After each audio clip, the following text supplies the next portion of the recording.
Euzu billahi mineşşeytanirracim. Bismillahirrahmanirrahim.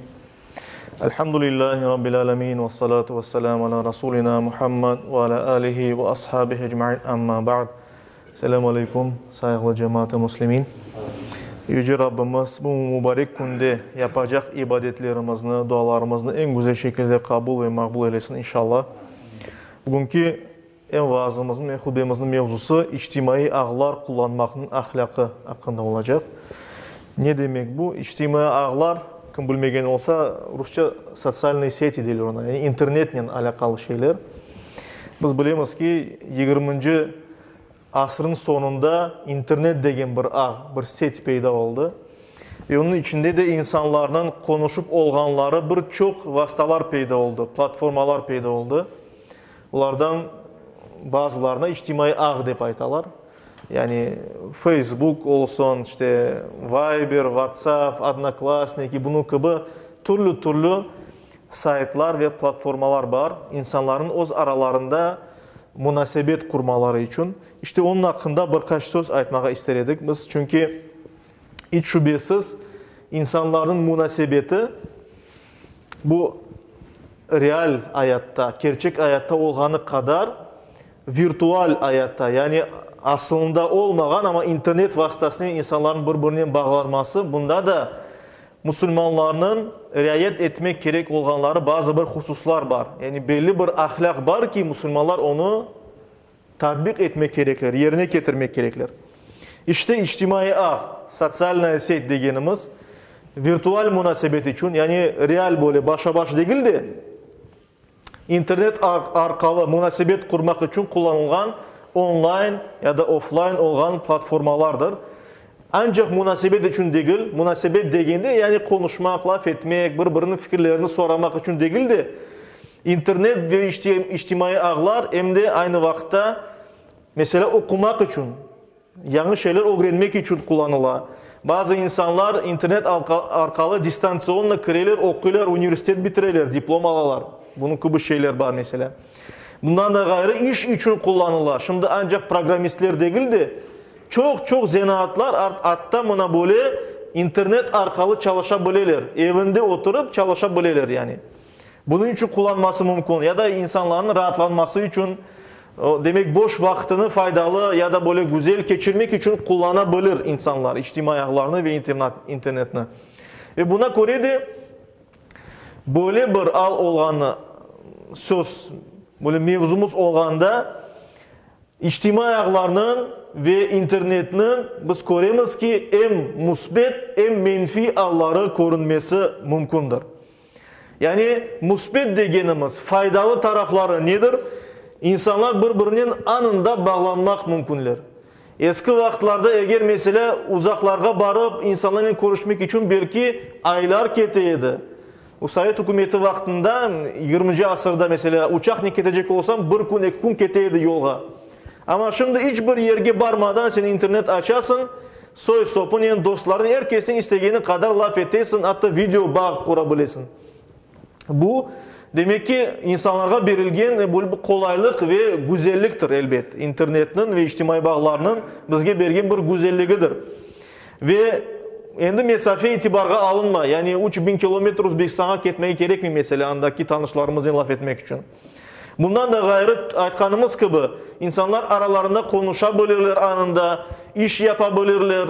Yani birisi iş beri, o işini becergen insan onu yollay ve ondan sonra aman internet banking tarafında ona para gelmesi de mümkün. Yani karşılaşmak da gerek mi? Bir insan Amerika'da olsa, başka insan Kırım'da olsa, Kırım'da işini becergen, o Amerika'dan olan insandan parasını alması mümkün mesela. Ve okumak da biz ayettik. Demek ki böylece kolaylıklar ve yeni perspektivalar açar. İnternet ve sosyal ağlar bir taraftan. Diğer taraftan hem de türlü araştırmalar yapmak da kolaylaştı. Yani ilim, bilgi artıp başladı. Her bir insan istediğin bilgi erişmesi mümkün. Eski vakitte bir şey hakkında öğrenmeyi istesin, gerek edi bibliotekaga ketmegi, kitaphanege ketmegi, rayonlu kitaphanede olmasa gerek edi merkezge Sankt Peterburg ya da Moskvaga o vaxtları Leningradga ketmek gerek edi. merkezi kitaphanede kitapını tapıp, andan okup son bilgi tapaydınız. Ama şimdi herkes internete kırıp rahat kırebilir. Bütün o kitaphanelerde olan ensiklopediyalar çoğusu de internette de var.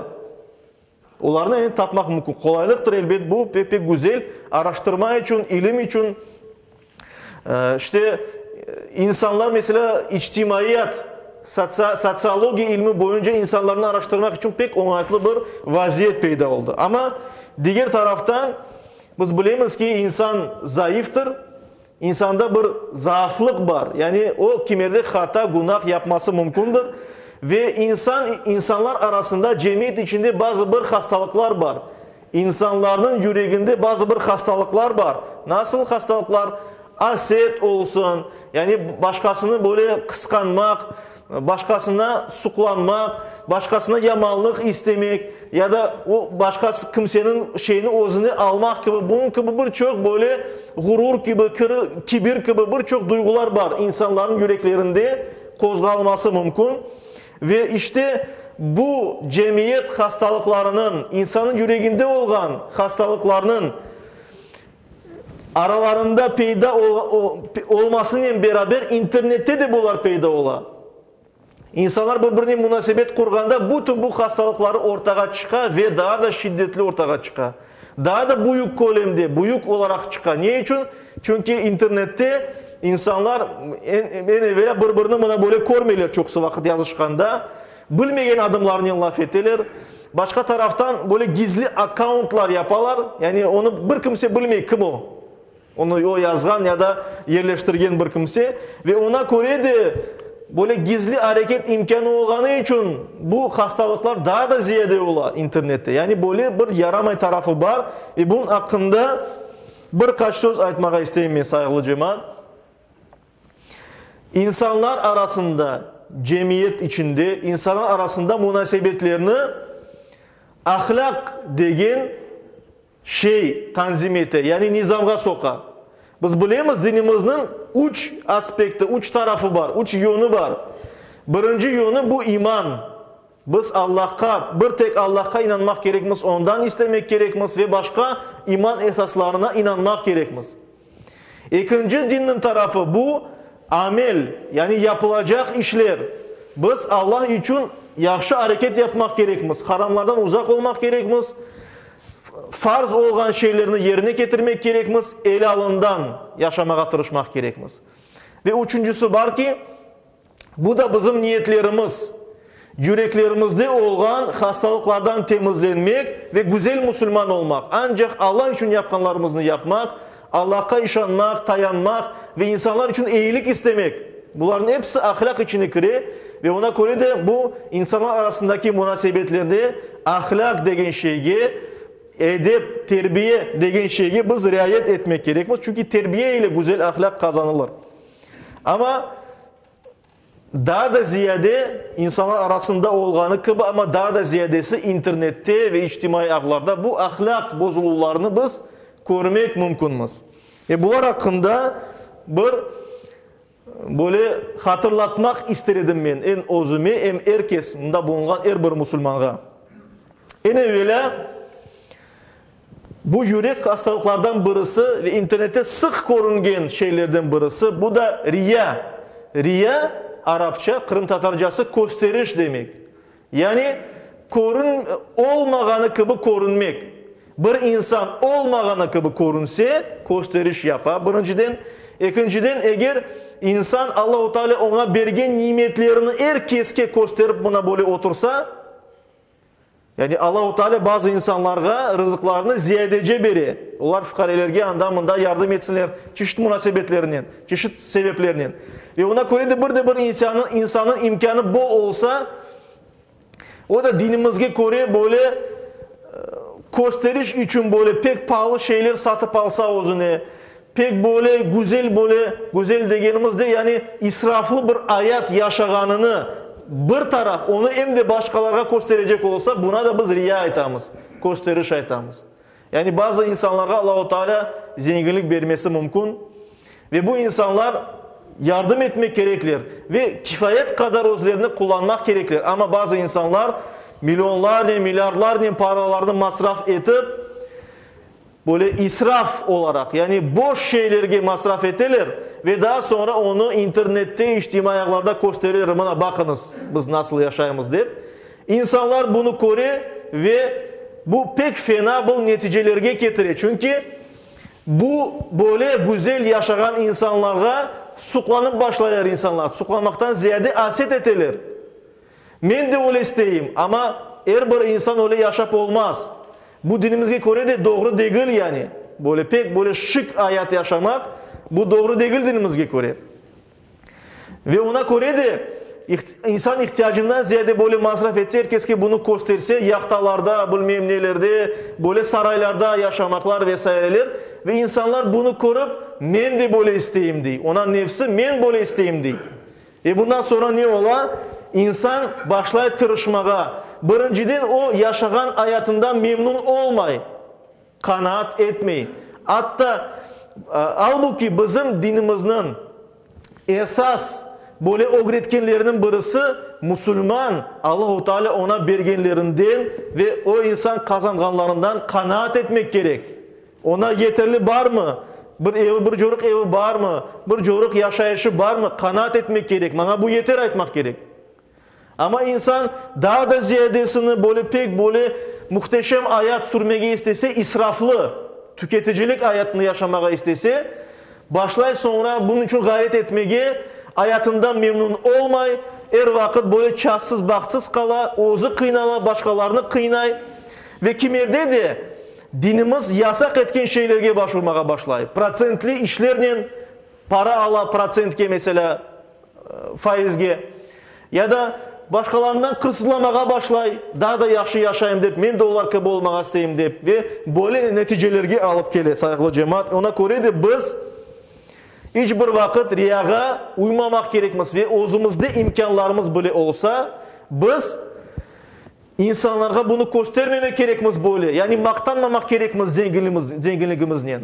Men bayım deyip maktanmak gerekmiyor. Büyük toylar etip, bilmem neler etip herkes ki internette bunu göstermeye, bu dinimiz boyunca günah olan bir harekettir.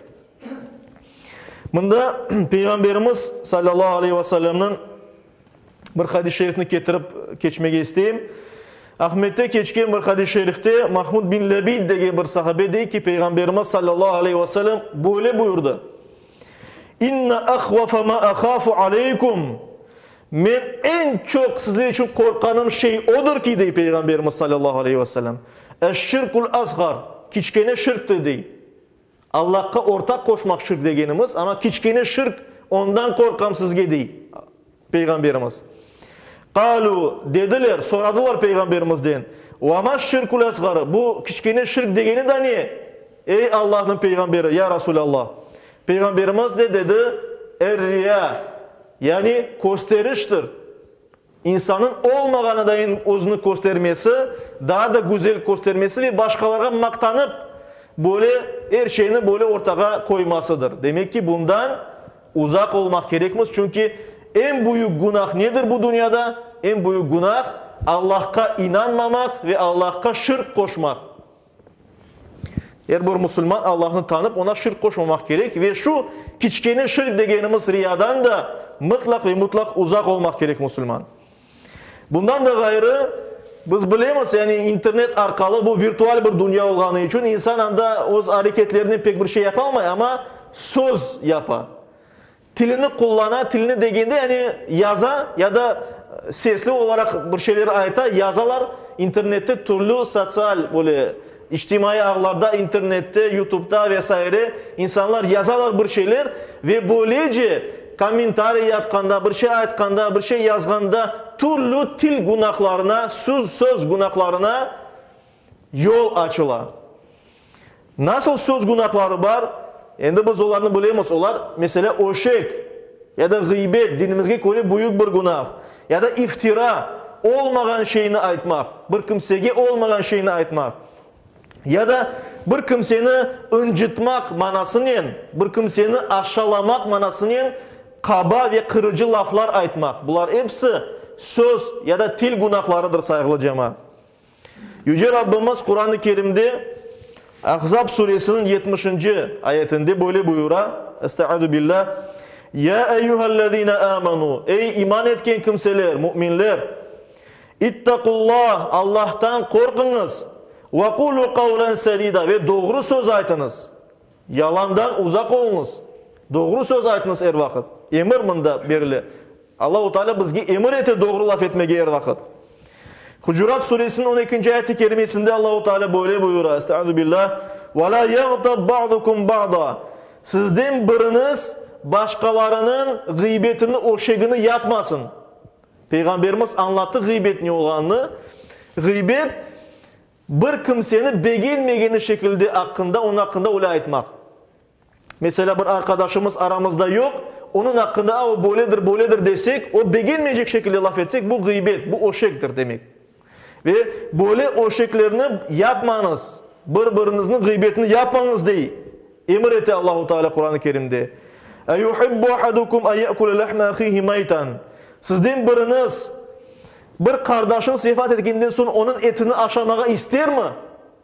Fekerihtumu. Elbette bundan ciğrenirsiniz, iğrenirsiniz.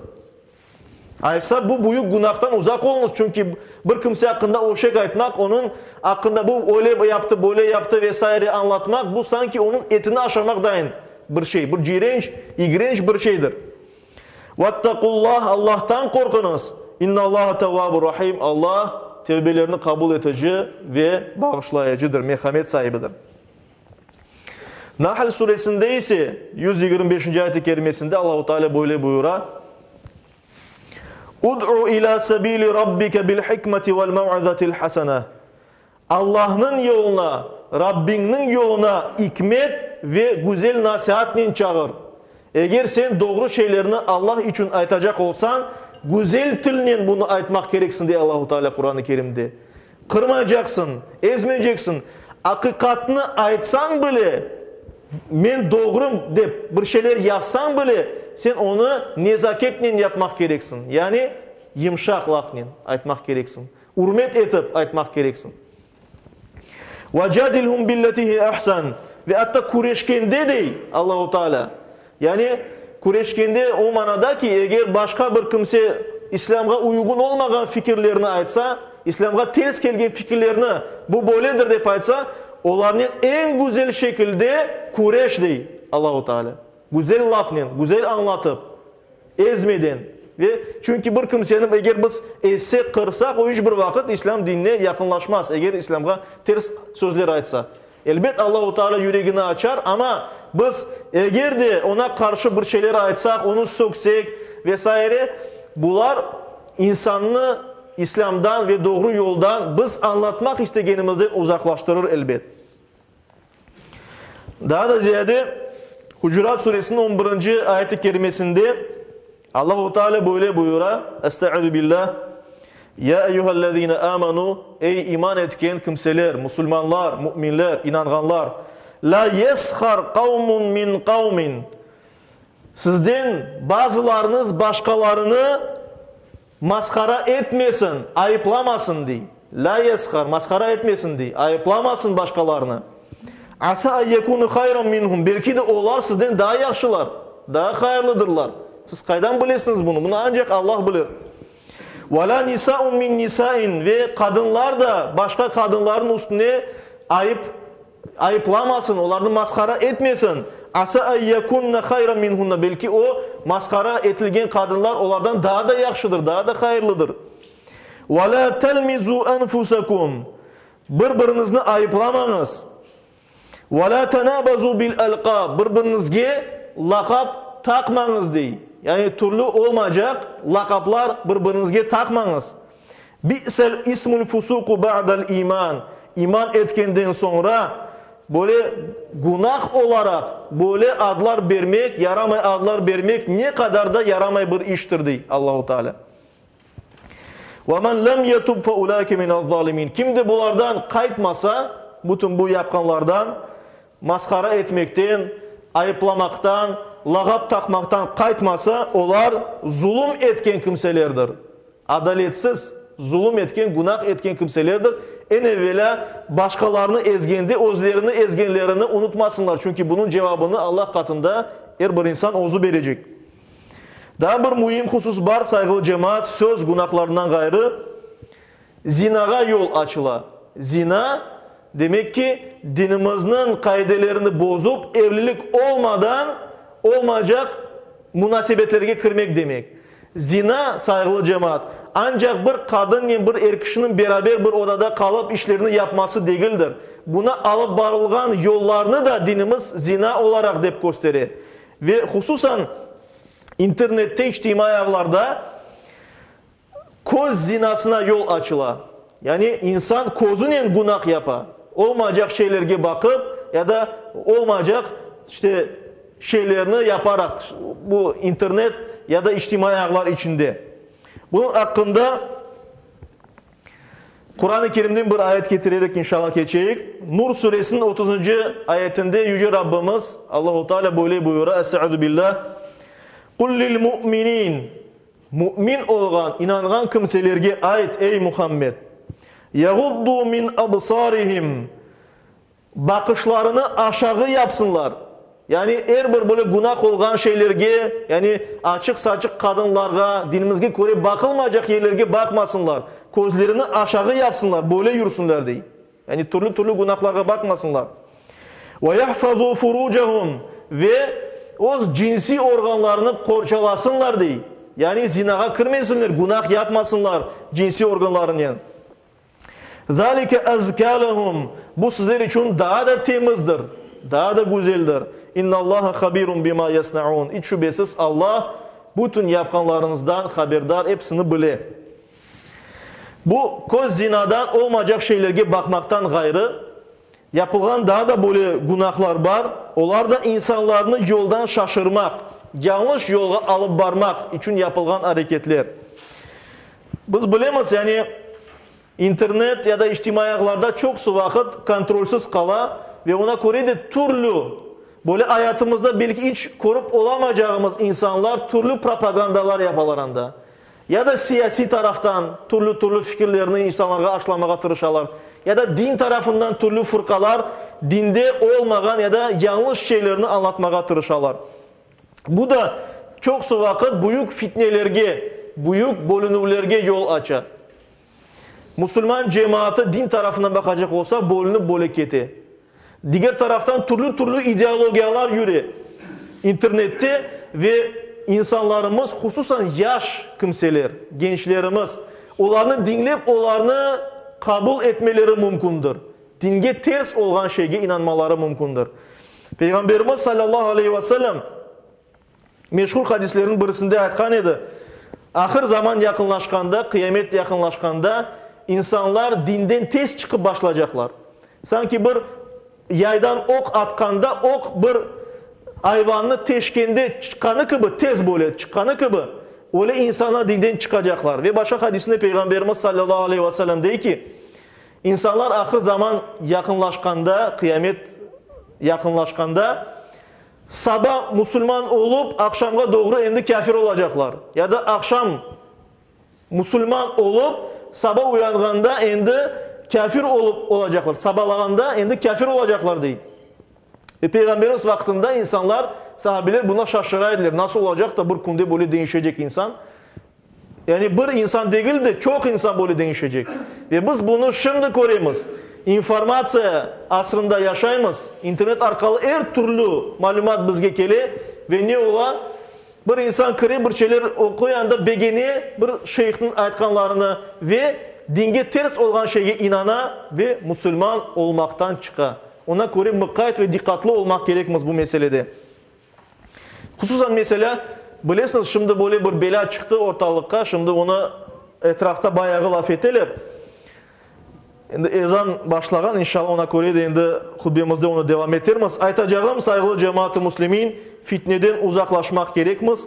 Ve bütün bu kozumuz, sözümüz ve başka taraftan olan günahlardan uzak olmaya tırışmak gerekmez. Ve en esası bunu ballarımızga dikkat etmek gerekmez ki onlar da buna uğramasın. Bu günahlarını uğrenmesin ve yapmasın. İnşallah Yüce Rabbimiz her birimizge bu noktayı nazardan dikkatli olmağa nasip eylesin. Amin. Bir rahmetike.